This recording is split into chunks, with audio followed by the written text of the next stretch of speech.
Bom, vamos lá. Agora eu vou chegar mais para o relato de caso. Desculpa, eu passei bem rapidamente por isso, mas é porque, como eu falei, o tempo é um pouco curto e eu queria focar no que eu acho mais importante. Essa paciente é uma paciente do sexo feminino, eu esqueci de colocar ali, tá? Então, eu chamei de FCC, que são as iniciais, 36 anos, ela mora em São Paulo, trabalha como engenheira civil, tá? Ela veio de indicação de psiquiatra, diagnosticada com transtorno da compulsão alimentar há 5 meses, e ela só foi buscar o trabalho da nutrição após esse intervalo. Então, ela teve 5 meses de tratamento com o médico. Na verdade, na época era só com o médico. Depois de 5 meses, ela resolveu buscar ajuda tanto nutricional quanto psicológica, né? E aí ela chegou até mim. Ela tinha uma altura, ela tem uma altura, né, de 1,60, 1,60 m, 81 quilos, e aí dando um MC de 31,64, tá? Vamos lá. Na anamnese, o que ela trouxe? Ela trouxe aqui uma demanda de emagrecimento. Então, gente, muito comum, né, para quem está atendendo pacientes que têm transtorno alimentar, 90 não só que tem transtorno alimentar, mas que vão procurar a gente de alguma maneira, a grande maioria desses pacientes vão chegar com uma demanda de emagrecimento. Então, acho que isso aí eu acho que já é um ponto bem importante, inclusive no trabalho para melhorar o transtorno alimentar, para tratar o transtorno alimentar. Ela engordou cerca de 10 quilos na pandemia, tá? Ela relatou muita insatisfação corporal. Então, ela relatou ali uma nota 9. Eu costumo perguntar para dar uma nota. Vocês vão ver que eu gosto de trazer bastante critérios objetivos no início do tratamento, para que a gente possa, mais para frente, a gente consiga retornar no primeiro dia e que a gente consiga, para o paciente ter uma noção do quanto ele evoluiu, do quanto ele melhorou ou não, e do quanto a gente ainda precisa trabalhar. Então, ela relatou uma nota 9, ou seja, uma insatisfação corporal intensa, um grande sofrimento com o comer, e ela relata a relação com comida com uma frase, uma coisa que eu gosto de fazer também, só para explicar, eu gosto de perguntar para o paciente, para ele dar uma nota, para ele, dar uma nota não, para ele resumir em uma frase como é a relação dele com a comida.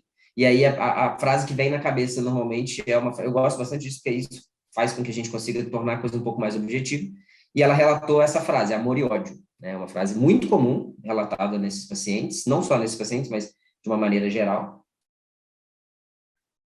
Então, aqui, ela, como a grande maioria dos pacientes que nos procuram, tem um histórico de dietas bem intenso, é esse caso.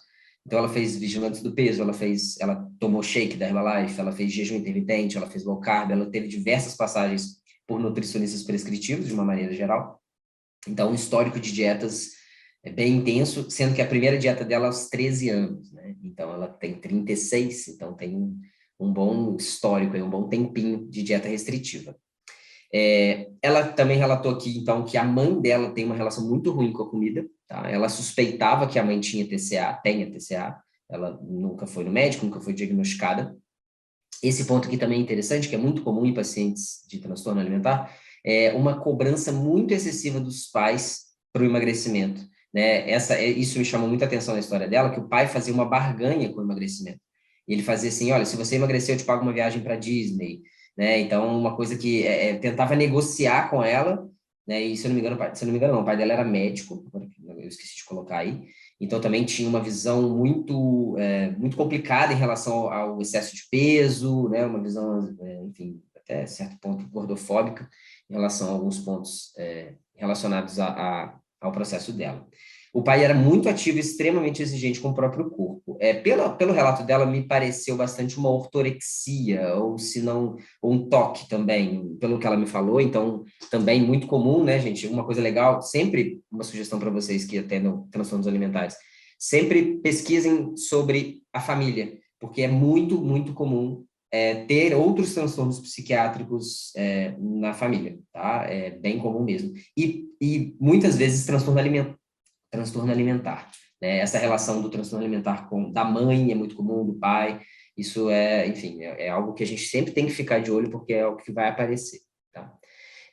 Atualmente ela relata ter ali na época, né, ela relatava de ter de 2 a 3 episódios de compulsão por semana, não utilizando qualquer método compensatório, né? Isso é importante, porque caso ela utilize o método compensatório, a gente já começa a migrar de transtorno, né? E no caso, pode dependendo aí, a gente poderia ter uma bulimia nervosa, né? E não é o caso dela, ela nunca utilizou nenhum método compensatório, ela apenas, segundo as palavras dela, muita culpa e arrependimento. né? E isso é um processo muito complicado, né? Realmente muito triste.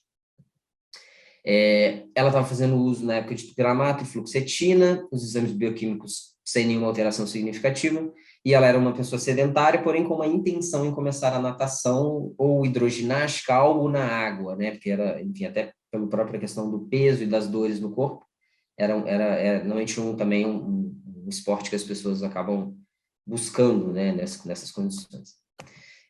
Bom, vamos lá. Aqui eu vou falar um pouquinho sobre a conduta e eu vou focar basicamente no Mindful Eating, mas eu vou passar, porque assim, lembrando, gente, quando a gente pensa em transtorno alimentar, não é, a gente não vai pegar ou pelo menos eu vou falar da minha, né, da maneira como eu trabalho. Eu não pego um protocolo ou uma formação e utilizo ela de uma maneira rígida. Então, por exemplo, eu não pegaria o protocolo de Mindful Eating e falaria, olha, vamos fazer exatamente como a gente faz no grupo lá de 12 semanas, né? Não. Qual que é a ideia? A ideia é que são múltiplas abordagens. Então, a gente bebe um pouquinho da água, entre aspas, do Intuitive Eating, da TCC, da terapia comportamental dialética, do protocolo de atendimento do Ombulim, que é um compilado de várias técnicas, inclusive de Mindful Eating e de Intuitive Eating.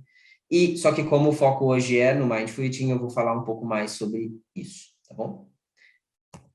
Vamos lá. Aqui eu vou fazer um conceito rápido, eu acho que a maioria das pessoas que estão aqui já passaram por esse conceito de Mindful Eating, né? A última mesa, né, teve essa apresentação.